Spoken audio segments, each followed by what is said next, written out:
നീലച്ചിത്രങ്ങൾ സാധാരണഗതിയിൽ ലൈംഗിക ഉത്തേജനമായിട്ടാണ് എല്ലാവരും കാണാറുള്ളത്. എന്നിരുന്നാലും പെൺകുട്ടി ധരിച്ചു വച്ചിരിക്കുന്നത് ഇങ്ങനെയാണ്, ഇതിന് ഇത്രയും പോരാ എന്നുള്ളത്. ഇത്തരം കാര്യങ്ങളിൽ നമുക്ക് നീലച്ചിത്രങ്ങൾ സൃഷ്ടിച്ച ഒരു പ്രശ്നമായി മാത്രമേ അതിനെ കാണാൻ കഴിയുകയുള്ളൂ. അതായത് ഒരു പെൺകുട്ടി വിവാഹം കഴിഞ്ഞതിന് ശേഷം, അതായത് അവൾക്ക് 18 വയസ്സേ ഉള്ളൂ, വിവാഹം കഴിഞ്ഞതിന് ശേഷം ഡൈവേഴ്സ് വേണമെന്നാണ് ആവശ്യപ്പെടുന്നത്. ഇനി മൂന്നാമതായുള്ള നീലച്ചിത്രങ്ങൾ കൊണ്ടുണ്ടാകുന്ന പ്രശ്നം എന്നാണെന്ന് വെച്ചിട്ടുണ്ടെങ്കിൽ ലൈംഗിക അരാജകത്വമാണ്. ഞാൻ ഡോക്ടർ അജയൻ വർഗീസ്, കുന്നമംഗലം പന്തീർപ്പാടത്തുള്ള institute of sexual and reproductive medicine എന്ന സ്ഥാപനത്തിൻ്റെ ഡയറക്ടറാണ്. ISRMലേക്ക് സ്വാഗതം. നീലച്ചിത്രങ്ങൾ സൃഷ്ടിക്കുന്ന ലൈംഗിക പ്രശ്നങ്ങളെക്കുറിച്ചാണ് ഞാൻ ഇന്ന് നിങ്ങളോട് സംസാരിക്കുവാൻ പോകുന്നത്. നീലച്ചിത്രങ്ങൾ സാധാരണഗതിയിൽ ലൈംഗിക ഉത്തേജനമായിട്ടാണ് എല്ലാവരും കാണാറുള്ളത്. അതായത് അത് കണ്ട് ആസ്വദിക്കുക, ലൈംഗികമായിട്ടുള്ള ഉത്തേജനമുണ്ടാകുക, ഇതൊക്കെ സ്വാഭാവികമായി നടന്നു വരുന്ന കാര്യങ്ങളാണ്. അത് ആൺകുട്ടികളാകട്ടെ പെൺകുട്ടികളാകട്ടെ എല്ലാവരും, പ്രായമായവർ പോലും നീലച്ചിത്രങ്ങൾ കണ്ട് ആസ്വദിക്കുകയും അതിനോടനുബന്ധിച്ച് ലൈംഗികമായിട്ടുള്ള ഉത്തേജനം ഉണ്ടാക്കുകയും ചെയ്യുന്ന ഒരവസ്ഥ കണ്ടുവരുന്നുണ്ട്. വാസ്തവത്തിൽ നീലച്ചിത്രങ്ങൾ ലൈംഗികമായിട്ട് ഉത്തേജനം ഉണ്ടാക്കുന്നതോടുകൂടി ഇതൊരു മയക്കുമരുന്നിൻ്റെ ഗുണമാണ് നമ്മുടെ ശരീരത്തിൽ, നമ്മുടെ തലച്ചോറിൽ ഉണ്ടാക്കുന്നതെന്നുള്ള സത്യം ആരും കണക്കിലെടുക്കുന്നില്ല. കാരണം തുടർച്ചയായി നീലച്ചിത്രങ്ങൾ കാണുന്ന വ്യക്തികളെ സംബന്ധിച്ചിടത്തോളം അവർക്ക് നീലച്ചിത്രങ്ങളില്ലാതെ മുന്നോട്ട് പോകാൻ കഴിയാത്തൊരവസ്ഥ വരുന്നു. ഒരു വ്യക്തി കഞ്ചാവ് ഉപയോഗിക്കുകയാണെങ്കിൽ അല്ലെങ്കിൽ MDMA ഏതെങ്കിലും ഒരു മയക്കുമരുന്ന് ഉപയോഗിക്കുകയാണെങ്കിൽ അദ്ദേഹത്തെ സംബന്ധിച്ചിടത്തോളം അതിൻ്റെ ഡോസ് കൂട്ടി കൊണ്ടുവരേണ്ട ഒരു അവസ്ഥ ഉണ്ടാകാറുണ്ട്. ഇതേ അവസ്ഥ തന്നെയാണ് നീലച്ചിത്രങ്ങളുടെ കാര്യത്തിലും വരുന്നത്. കഞ്ചാവ് ഉപയോഗിക്കുമ്പോൾ അല്ലെങ്കിൽ MDMA ഉപയോഗിക്കുമ്പോൾ റിവാർഡ് പാത്വേ സ്റ്റിമുലേറ്റ് ചെയ്യപ്പെടുന്നു. ആ റിവാർഡ് പാത്വേ സ്റ്റിമുലേറ്റ് ചെയ്യപ്പെടുന്നതോടുകൂടി വീണ്ടും അത് ഉപയോഗിച്ചാൽ മാത്രമേ റിവാർഡ് പാത്വേ സ്റ്റിമുലേറ്റ് ചെയ്യപ്പെടുകയുള്ളൂ. അതുകൊണ്ട് തന്നെ സാധാരണ രീതിയിലുള്ള ഒരു അവസ്ഥയിൽ അദ്ദേഹത്തിന് ഇത് ഉപയോഗിക്കാതെ നിലനിൽക്കാൻ കഴിയാത്തൊരവസ്ഥ വരുന്നു. ലൈംഗികമായിട്ടുള്ള പ്രശ്നങ്ങളിൽ നീലച്ചിത്രങ്ങൾ കാണുന്നവരുടെ ഇടയിൽ ഏറ്റവും കൂടുതൽ സംഭവിക്കുന്നത് എന്താണെന്ന് വെച്ചാൽ വീണ്ടും നീലച്ചിത്രങ്ങൾ കാണാനുള്ള ഒരു പ്രവണത ഉണ്ടാകുന്നു. അത് കാണുന്നതോടനുബന്ധിച്ച് അവർ സ്വയംഭോഗം ചെയ്യുന്നു. ഇതൊരു ക്ലാസിക്കൽ കണ്ടീഷനിങ് ആയി മാറുന്നു. അതായത് അവർക്ക് ലൈംഗിക അനുഭൂതി ലഭിക്കണമെന്നുണ്ടെങ്കിൽ നീലച്ചിത്രം അതിൻ്റെ കൂട്ടത്തിൽ കൂടിയേ തീരുള്ളൂ. നീലച്ചിത്രമില്ലാതെ ഒരിക്കലും ലൈംഗിക അനുഭൂതി ലഭിക്കാത്ത ഒരവസ്ഥയിലേക്ക് പോകുന്നു. ഇത് കാണുകയും സ്വയംഭോഗം ചെയ്യുകയും ചെയ്യുന്ന, അത് കണ്ടുകൊണ്ട് സ്വയംഭോഗം ചെയ്യുകയും ചെയ്യുന്ന വ്യക്തികളെ സംബന്ധിച്ചിടത്തോളം അവരുടെ ഭാര്യയോട് അവർക്ക് യാതൊരു താല്പര്യവും ഉണ്ടാകില്ല. മാറി വരുന്ന ഇത്തരം സ്ത്രീകൾ അല്ലെങ്കിൽ ഇത്തരം അവസ്ഥയിലാണ് അവർക്ക് കൂടുതലും ഉത്തേജനവും താല്പര്യവും ഉണ്ടാകുക. ഇത് ആൻഡ്രോയിഡ് ഫോൺ വന്നതോടുകൂടി സാർവത്രികമായി മാറിയിട്ടുണ്ട് നീലച്ചിത്രങ്ങൾ. അത് പ്രത്യേകിച്ചും ചെറുപ്പക്കാരുടെ 12 വയസ്സും 13 വയസ്സുള്ള കുട്ടികൾ മുതൽ അതിലും താഴെയുള്ളവരും കാണുന്നുണ്ട്. അത് രക്ഷിതാക്കളുടെ നോട്ടക്കുറവെന്ന് പറയാം. കുട്ടികൾ ഇത് നീലച്ചിത്രങ്ങൾ സ്വതന്ത്രമായി കാണുന്നു. അതായത് അവർക്കൊരു യാതൊരു വിലക്കുമില്ലാതെ അത് കാണുവാൻ കഴിയുന്നുണ്ട്. ഇങ്ങനെ നീലച്ചിത്രങ്ങൾ കാണുന്നതോടുകൂടി ഈ കുട്ടികളിൽ ലൈംഗികതയെക്കുറിച്ച് ഒരു അബദ്ധധാരണ ഉടലെടുക്കുന്നുണ്ട്. ഒരു 1-2 ഉദാഹരണങ്ങൾ വെച്ച് ഞാൻ ഇതിനെക്കുറിച്ച് പറഞ്ഞുതരാം. ഇവിടെ കോഴിക്കോട് പ്രശസ്തമായ ഒരു കോളേജിലെ, അതായത് ഒരു പെൺകുട്ടി വിവാഹം കഴിഞ്ഞതിന് ശേഷം, അതായത് അവൾക്ക് 18 വയസ്സേ ഉള്ളൂ, വിവാഹം കഴിഞ്ഞതിന് ശേഷം ഡൈവേഴ്സ് വേണമെന്നാണ് ആവശ്യപ്പെടുന്നത്. 3-ാം ദിവസം ഇത് ആവശ്യപ്പെട്ടപ്പോൾ രക്ഷിതാക്കൾ അത്ഭുതത്തോടുകൂടി എന്താണ് പ്രശ്നമെന്ന് ചോദിക്കുമ്പോൾ അവളത് പറയുന്നില്ല.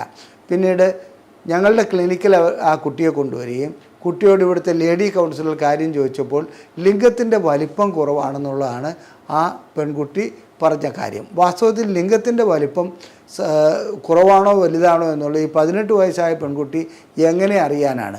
ഇത് ചോദിച്ചപ്പോൾ അവൾക്കിതിൽ നിന്ന് ധാരണ കിട്ടിയത് ഈ ഒരു രൂപത്തെക്കുറിച്ച്, ഇത് ഇത്രത്തോളം വേണം, അങ്ങനെയുള്ള ധാരണ അവൾക്കുണ്ടായത് സ്വാഭാവികമായിട്ടും ഈ നീലച്ചിത്രങ്ങൾ അവൾ ഹോസ്റ്റലിൽ വെച്ച് കണ്ടതുകൊണ്ട് മാത്രമാണ്.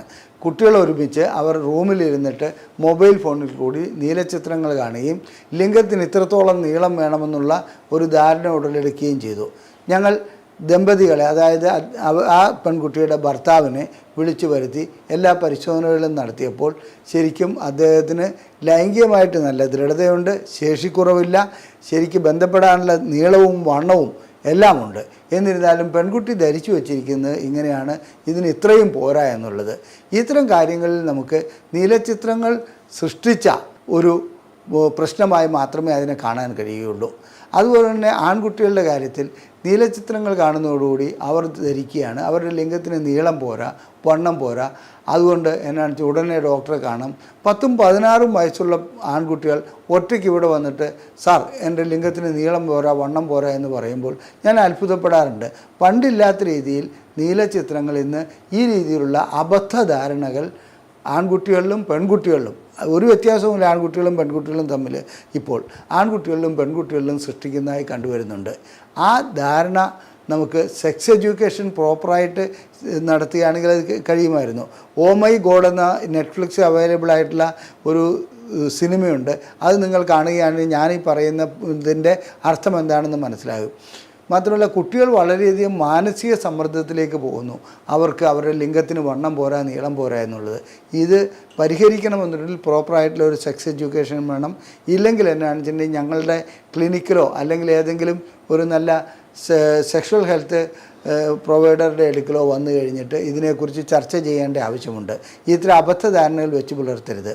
ഇനി നീലച്ചിത്രങ്ങൾ കണ്ടുകൊണ്ടുണ്ടാകുന്ന മറ്റൊരു പ്രശ്നം എന്താണെന്ന് വെച്ചിട്ടുണ്ടെങ്കിൽ ലൈംഗിക ശേഷി കുറയുമെന്നുള്ളതാണ്.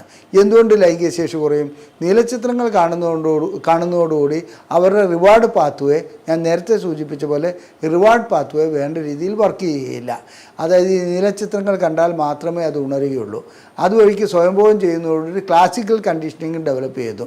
അങ്ങനെ ക്ലാസിക്കൽ കണ്ടീഷനിങ് ഡെവലപ്പ് ചെയ്യുന്നതോടുകൂടി ഇതില്ലാതെ ഒരു കാര്യവും നടക്കില്ല എന്നൊരവസ്ഥ വരുന്നു. വിവാഹം കഴിക്കുന്നതിൻ്റെ പിറ്റേ ദിവസം തന്നെ ഇറക്ടൈൽ ഡിസ്ഫങ്ഷൻ, ശേഷിക്കുറവായിട്ട് ഈ ദമ്പതികൾ ഞങ്ങളെ സമീപിക്കുന്ന അവസ്ഥ വരുന്നുണ്ട്. വിദേശത്തുള്ള പല വ്യക്തികളും ഭാര്യ നാട്ടിലായിരിക്കും, അവർ അവിടെ നിന്ന് ഈ നീലച്ചിത്രങ്ങൾ കണ്ട് സ്വയംഭോഗം ചെയ്യുന്ന ഒരവസ്ഥ വരുന്നുണ്ട്. അതുകൊണ്ട് അവർക്ക് നാട്ടിൽ വരുമ്പോൾ ലൈംഗിക ബന്ധത്തിൽ ഏർപ്പെടാൻ കഴിയാതെയും വരുന്നു. ഇനി മൂന്നാമതായുള്ള നീലച്ചിത്രങ്ങൾ കൊണ്ടുണ്ടാകുന്ന പ്രശ്നം എന്താണെന്ന് വെച്ചിട്ടുണ്ടെങ്കിൽ ലൈംഗിക അരാജകത്വമാണ്. അതായത് ഗ്രൂപ്പ് സെക്സ്, അങ്ങനെയൊക്കെയുള്ള പല കാര്യങ്ങളിലേക്കും വ്യക്തികൾ പോകുന്നു. കായംകുളത്ത് നിന്ന് പോലീസ് സ്റ്റേഷനിലേക്ക് ഒരു പെൺകുട്ടി ഓടിയെത്തുകയും അതായത് ഗ്രൂപ്പ് സെക്സിന് വേണ്ടി അദ്ദേഹത്തിൻ്റെ ഭർത്താവും 4 ദമ്പതികൾ ഒരുമിച്ച് പോകുന്നതിൽ നിന്ന് ഒരു സ്ത്രീ ഓടി രക്ഷപ്പെട്ട് പോലീസ് സ്റ്റേഷനിലെത്തുകയും പരാതി നൽകുകയും ചെയ്യുകയുണ്ടായി. അവരെല്ലാവരെയും അറസ്റ്റ് ചെയ്യുകയുണ്ടായി. അപ്പോൾ ഇത്തരം കാര്യങ്ങളിൽ ഗ്രൂപ്പ് സെക്സ്, അതുപോലെയുള്ള സമൂഹത്തിന് യോജിക്കാത്ത എന്ന് പറയുമ്പോൾ നമ്മുടെ സമൂഹത്തിനാണ്, പലർക്കും പല അഭിപ്രായങ്ങളുണ്ടാകും. യോജിക്കാത്ത രീതിയിലുള്ള ലൈംഗിക വൈകൃതങ്ങളിലേക്ക് നീലച്ചിത്രങ്ങൾ നമ്മെ കൊണ്ടെത്തിക്കുന്നുണ്ട്. നീലച്ചിത്രങ്ങൾ കണ്ട് അതിനൊരടിമയായി പോവുകയാണെങ്കിൽ അവർക്ക് മറ്റൊന്നും ചിന്തിക്കാനുള്ള കഴിവ് പോലും ഉണ്ടാകില്ല. ഇത് തന്നെ കണ്ടുകൊണ്ടിരിക്കുക, സ്വയംഭോഗം ചെയ്തുകൊണ്ടിരിക്കുക, അവരുടെ ആരോഗ്യം തകർക്കുന്ന ഒരവസ്ഥയിലേക്ക് അത് പോകാറുണ്ട്. അതിനുള്ള ചികിത്സ വ്യക്തമായി ചെയ്യേണ്ടതുണ്ട്.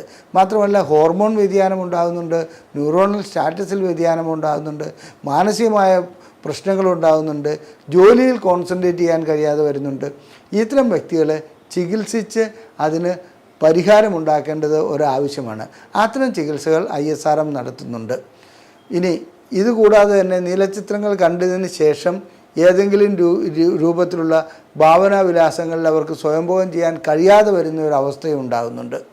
ഇത്തരം നീലച്ചിത്രങ്ങൾ കണ്ടുകൊണ്ടുണ്ടായിരിക്കുന്ന പ്രശ്നങ്ങൾക്ക് ISRM പരിഹാരം നൽകുന്നുണ്ട്. ഏതെങ്കിലും രീതിയിലുള്ള സഹായം നിങ്ങൾക്ക് ആവശ്യമാണെന്നുണ്ടെങ്കിൽ ISRM എന്ന് ടൈപ്പ് ചെയ്യുക. അത് ഞങ്ങളുടെ ഈ വാട്സപ്പ് നമ്പറിലേക്ക് വാട്സപ്പ് ചെയ്താൽ ഞങ്ങളതിന് സംശയങ്ങൾക്ക് സൗജന്യമായി ഉത്തരം നൽകുന്നതാണ്. മാത്രമല്ല ലൈംഗികമായിട്ടുള്ള എല്ലാ പ്രശ്നങ്ങൾക്കും ഏത് രൂപത്തിലുള്ളതായാലും പരിഹാരം നൽകുവാനുള്ള സംവിധാനങ്ങൾ ISRMൽ ഇപ്പോഴുണ്ട്. ഞങ്ങളുടെ നമ്പർ ഇവിടെ കൊടുത്തിട്ടുണ്ട്. ആ നമ്പറിലേക്ക് നിങ്ങൾ വാട്സപ്പ് ചെയ്യുകയോ കോൺടാക്റ്റ് ചെയ്യുകയോ ചെയ്യുകയാണെങ്കിൽ അതിനുള്ള ചികിത്സ ഞങ്ങൾ നൽകുന്നുണ്ട്. അതുകൊണ്ട് ഒരഭ്യർത്ഥന, നീലച്ചിത്രങ്ങൾ ഒരു നല്ല കാര്യമല്ല. അത് കണ്ടുകൊണ്ട് സ്വയംഭോഗം ചെയ്യുന്ന അതിലേറെ അപകടകരമാണ്. നിങ്ങളുടെ ലൈംഗിക സങ്കല്പങ്ങളെ അത് മാറ്റിമറിക്കുന്നുണ്ട്. ആ മാറ്റിമറിക്കുന്നതനുസരിച്ച് നിങ്ങൾക്ക് സദാചാരബോധം മാത്രമല്ല, നിങ്ങളുടെ ലൈംഗിക ശേഷി പോലും തകർക്കുന്ന ഒന്നാണ് നീലച്ചിത്രങ്ങൾ. അതുകൊണ്ട് പോക്കറ്റിൽ കൊണ്ടു നടക്കുന്ന ഒരു ബോംബായി ആൻഡ്രോയിഡ് ഫോണിനെ, അല്ലെങ്കിൽ ഒരു മയക്കുമരുന്നായി ആൻഡ്രോയിഡ് ഫോണിനെ നിങ്ങൾ മാറ്റരുത്. ആൻഡ്രോയിഡ് ഫോണിനെ അതിന് വേണ്ട രീതിയിൽ ഉപയോഗിക്കുക, അത് നിങ്ങൾക്ക് നല്ലതാണ്. എന്നാൽ നീലച്ചിത്രങ്ങൾ വഴി അതിന് വേണ്ടാത്ത വഴിക്ക് അതിനെ കൊണ്ടുപോവുകയാണെങ്കിൽ, ദുരുപയോഗം ചെയ്യുകയാണെങ്കിൽ നിങ്ങളുടെ ലൈംഗിക ജീവിതവും നിങ്ങളുടെ മറ്റ് ജീവിതങ്ങളും സാധാരണ രീതിയിലുള്ള അവസ്ഥ പോലും മാറ്റിമറിക്കുന്നുവെന്നാണ്. അത് ഉപേക്ഷിക്കണമെന്നുള്ളതാണ് എൻ്റെ അഭ്യർത്ഥന.